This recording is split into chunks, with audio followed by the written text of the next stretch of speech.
Buongiorno amici, ciao a tutti, sono BC and aloha. Welcome to Plutonium. I'm just sitting here on the bridge in the middle of Spawn Town because, look at behind me. There's like a derpy little bunny sitting on the edge of this lily pad. And I guess maybe he was out there swimming and he was just having a hard time and he's just taking a relax. But yeah, I wonder if he'll even respond. Do you know you're stuck? Yeah, you're okay with it? All right. Well, good luck. we'll just we'll just leave him be.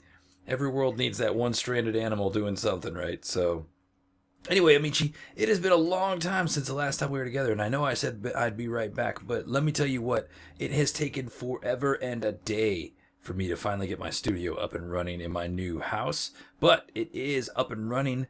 It just took a lot of time to kind of get other things settled, get other rooms situated, get everybody moved in, unpack lots and lots of boxes, and just other projects that have kind of come up and gone, and work and everything else. So anyway, I'm happy to announce that the winner of the contest giveaway for the Minecraft story mode was Ajax Buford. Because frankly, he's the only one that participated. So too bad, so sad. But thanks, Ajax. You're such a loyal subscriber. Thanks for helping me out, and yeah, good luck. So anyway, better luck next time to everybody else. Christmas is almost upon us. The goose is getting fat.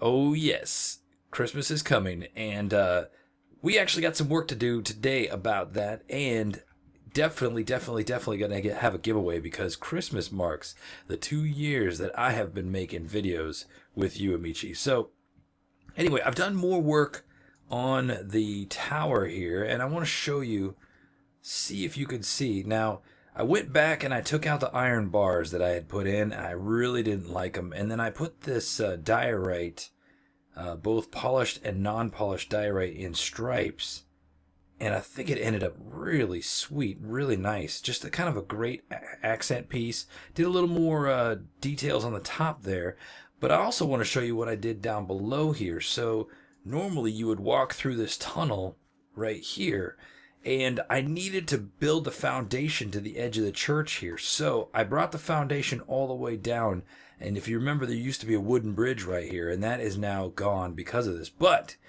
there's a piece right here, aha, a little peekaboo hole where the foundation's cracked open and there's some overgrowth, and we can get back into the old original tunnel. So that is pretty sweet and pretty nice. So kind of loses a little bit of its function, but we're not destroying Old Town Spawn to make way for New Town stuff. So yeah, I think it's ended up really sweet, and I really like the way the tower worked out here. Let's take a sleep real quick, and then I want to show you one other thing, and then we're gonna move on. I think we'll go over to Thurby's place here. She's got a nice cozy bed. I know she doesn't mind sharing. There are monsters nearby. Hey, monster, could you not be nearby? Thank you. So yeah, all is well and good. Things are going great. Like I said, man, really excited for things that are in store. And today, I really wanted to kind of get together, and we're going to talk about that. That tree needs some work. But before we talk about that tree, let's talk about this tree. So in the process of me moving, I did a little BC's mini, and I built this tree. And what I don't think I ever talked about is it's actually an automated farm. So this tree has purpose. It's not just a big gigantic tree in the world, because everybody builds a big gigantic tree in their world. I mean, frankly, right? Everybody does. It's like Minecraft step number 10, right? Everybody builds gigantic tree. But no. This one, in each of these branches, each platform branch, there's a farm up there. And in each one of the farm areas, there are 2 villagers. There's a farmer who's farming, of course, because that's what farmers do. They farm. And then in the other area, there's another villager. Okay, so let's see. Okay, I'm not up high enough yet. Okay, all right. So look, here's Mr. Other Villager, and he happens to be a toolsmith. Okay, now the toolsmith is he's what? Okay, All right, so did I block myself from being able to get out there? Maybe I did. All right, so the toolsmith, he's just kind of chilling. All right, here's a better example. All right, so right there's another villager right there. He's hanging out, and then you could see the tops of the carrots here, and there's a farmer sitting in that little patch of carrots. And the same goes for this area up here. Okay, got a priest right here. Hey, and there's a farmer right there, and back behind him there's a field of potatoes, and this is out on one of the branches of the tree.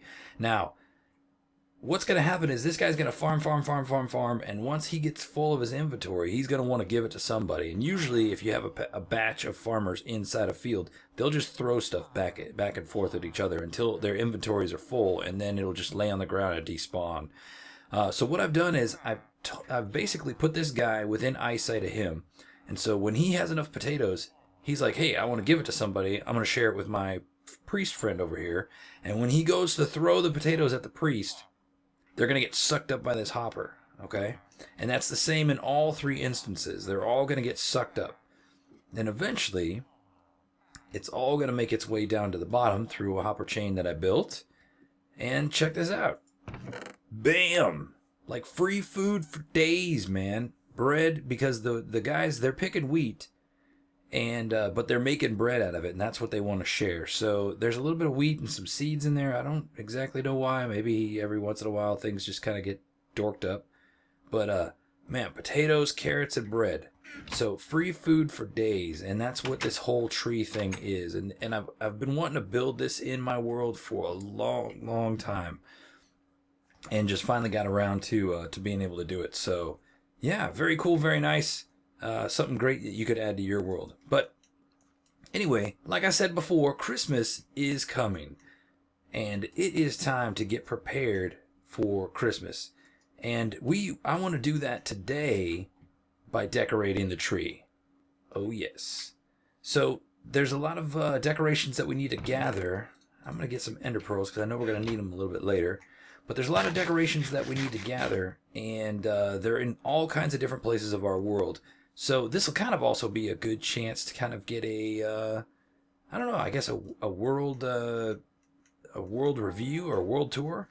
So yeah, but shoot, man, let's talk about what else is going on. So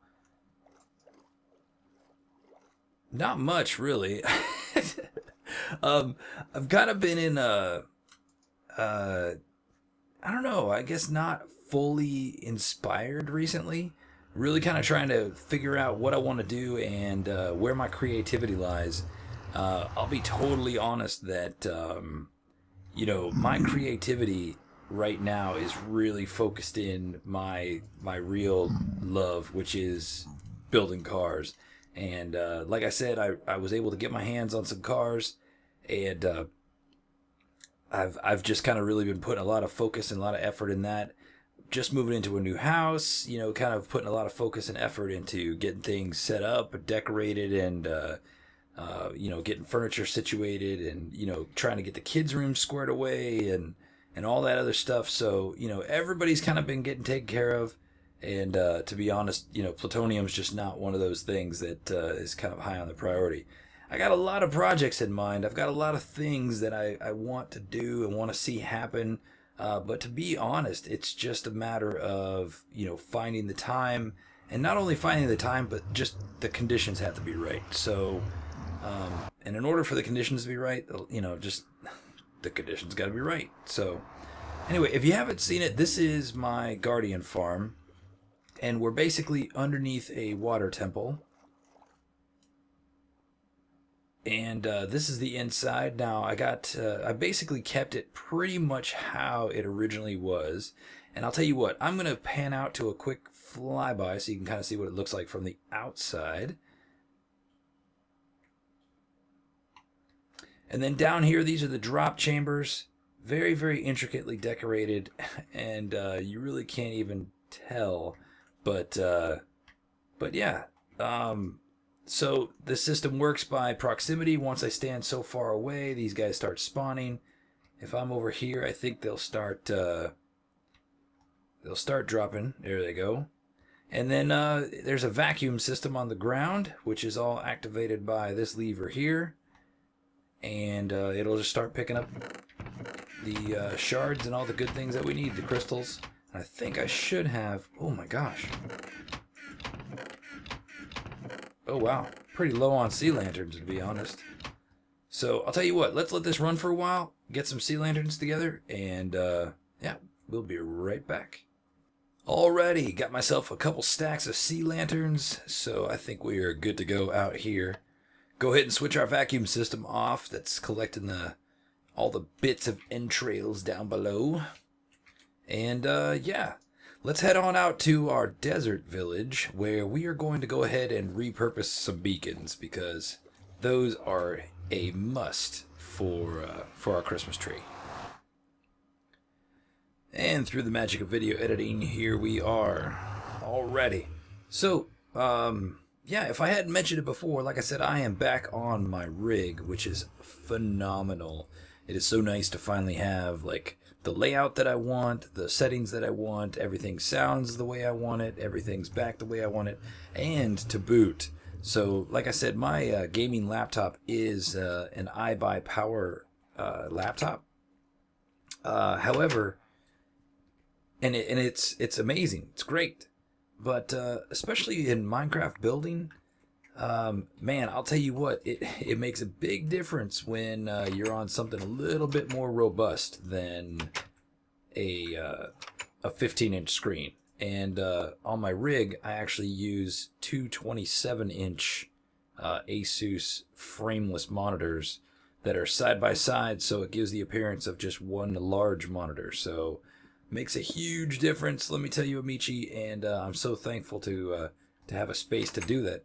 Actually, the house that I moved in didn't have a space, much like my last home, where I had a place that I could kind of call my man cave and set up a little area to call my own. Nope, this place definitely is kind of void of that. It does have these little areas that I believe they call technology centers, and they're little areas that are incorporated into the house, kind of like a little counter here and there, in usually in a common area like a hallway or something of that nature, where someone can set up a computer. But between the noise that I make and the noise that other people make, it just wasn't conducive to where I wanted my setup. Plus, it's really quite large. I mean, my setup is pretty robust, pretty big, and just didn't want to.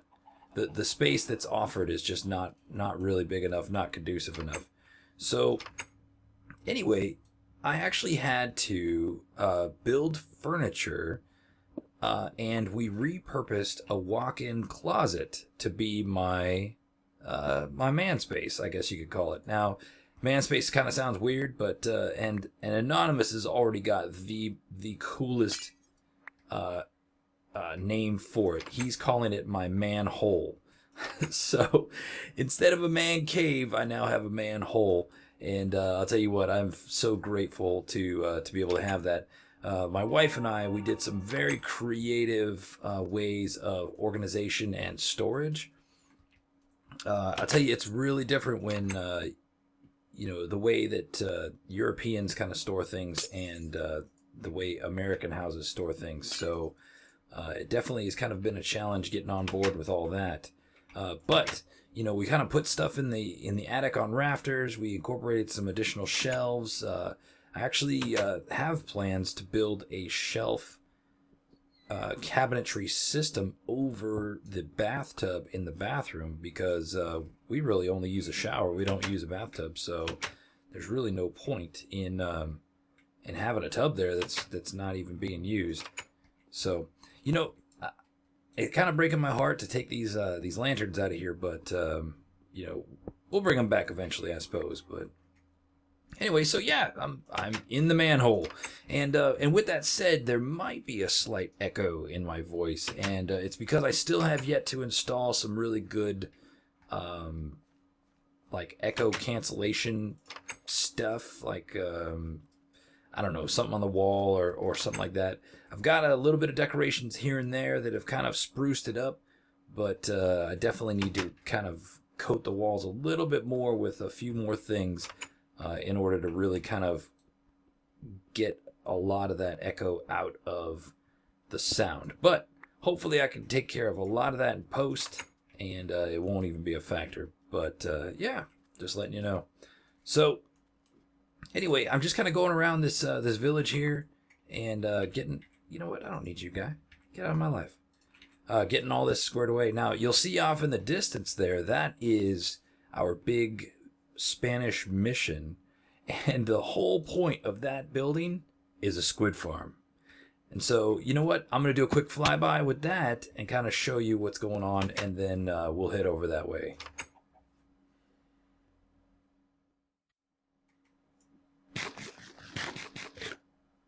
Alright, so here is the front of the mission.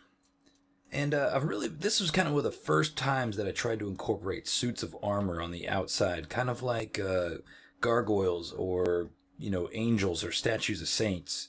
But yeah, a lot of intricate brickwork. I really love all the different textures that have been given to this game in gray, because you can really kind of give the perception that there's lots of patches and things being done. So inside, oh yes, this place turned out really, really sweet. And just beyond this main cathedral area here is just a big hole in the ground, which leads down to a bunch of intricate work, and eventually goes all the way down almost to bedrock. And you could see the streams of water here for the squid, which eventually land and get collected up down there. And you used to have to go all the way down to the bottom to get all the squid ink. You can see they're already starting to drop. But I used to have to go all the way down to the bottom of the squid ink, and I have since built an elevator and an intricate system where we can go now here on the sides down into the crypt below. And this crypt here with all these coffin-like things are where all the ink eventually arrives. So, and as these center ones that have the droppers, as those ones get full, so it has not yet reached this area here, but as those get full, I can always empty them out into these side crypts. And yeah, so that's kind of the design that I went with in here. I think it turned out really sweet. I really enjoyed this build. It's probably one of the builds that I was the most motivated about, just as it started to come together. This is really kind of the style I love to build in. So yeah, cool beans. So we got our beacons and we have our sea lanterns. I think now it's just time to get a little bit of redstone lamps, some glass, and the things we're going to use for tinsel. So to do that, we'll go back to my base at spawn. So my inspiration for this place was really kind of to build something sectional. Like, I never really had a base at spawn. I never really had a house. I kind of always just used Lilycat's place. And I finally wanted to just kind of put something together. And I'm really fond of bases that don't look like bases, you know, not your typical gigantic building. And so this series of little cabins up on the hill is my base. And each cabin is unique in the sense that you have the enchanting cabin. So just a little tiny cabin, trying to cram as much decoration as I can in these little tiny spaces. And then down below is the enchanting station. So yeah, the same goes for the brewing cabin right here, and in the bottom of the brewing cabin is a bunch of different brew goods and stuff like that. And we also have a little blacksmith tent and smelting area. So just like the blacksmith would be set up shop, this is the storage, and then that's the portal to the nether. So each one of these little cabins is very, very functional in what it does, and just kind of all makes a base as its individual components come together into one kind of idea or concept. So I want to grab some glass. We'll get 4 things of glass. And let's see, I'm also going to need some iron bars we're going to use for tinsel. And let's see, what else? I think redstone lamps. Yeah. So I got a bunch of redstone lamps. You know what? Let me put some of this away because I don't need it. And some of those because I broke them. And, you know, we're probably only going to need one stack. I can't imagine needing more than a stack of lanterns. I think even a stack is going to be a little bit ridiculous. So, yeah. So this is my base up at spawn. And I think from here, let's head back to my first base I ever built in this world. And that's the pirate ship. So to do that, we'll head off back to the Nether Hub.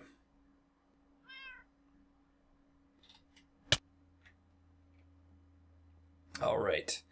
And we're going to head down to the tunnel. This is one of the very first tunnels that I ever built out of the Nether Hub. And I just really like the detail. I mean, who uses daylight sensors, right, for details? But, oh man, it's so important to me, the details.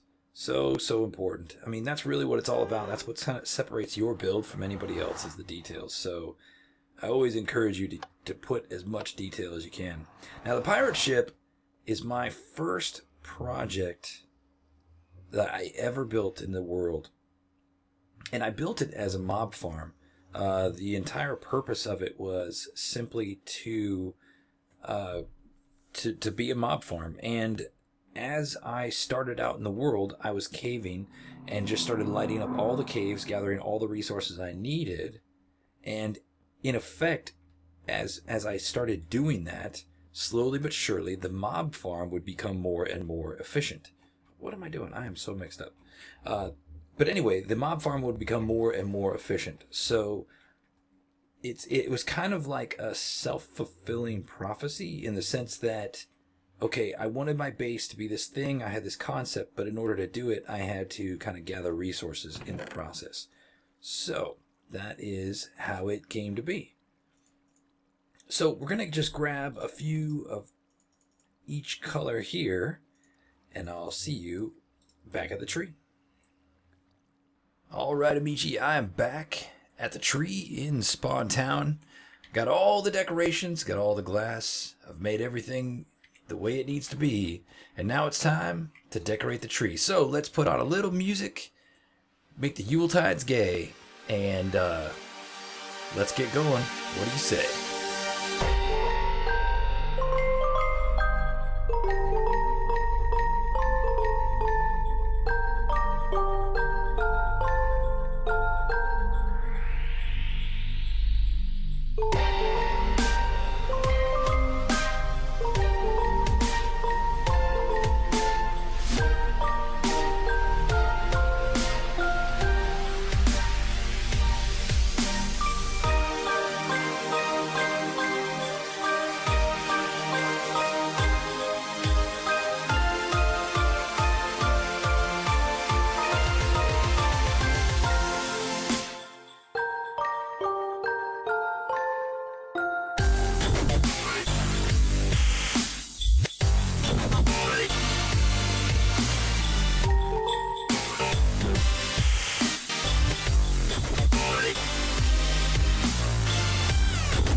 Beginning to look a lot like Christmas.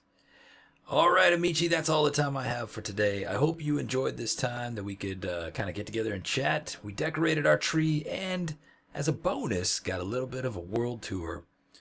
Amici, thank you very much for your continued support, and I'll see you next time. 'Tis the season to be jolly. Enjoy it with your family, your friends, and all your loved ones. I'll see you very, very soon. It's time for me to go celebrate Christmas Hawaiian style. 'Tis the season to go to the beach and get some sun. So until next time, amici, ciao a tutti, and aloha. Bye-bye.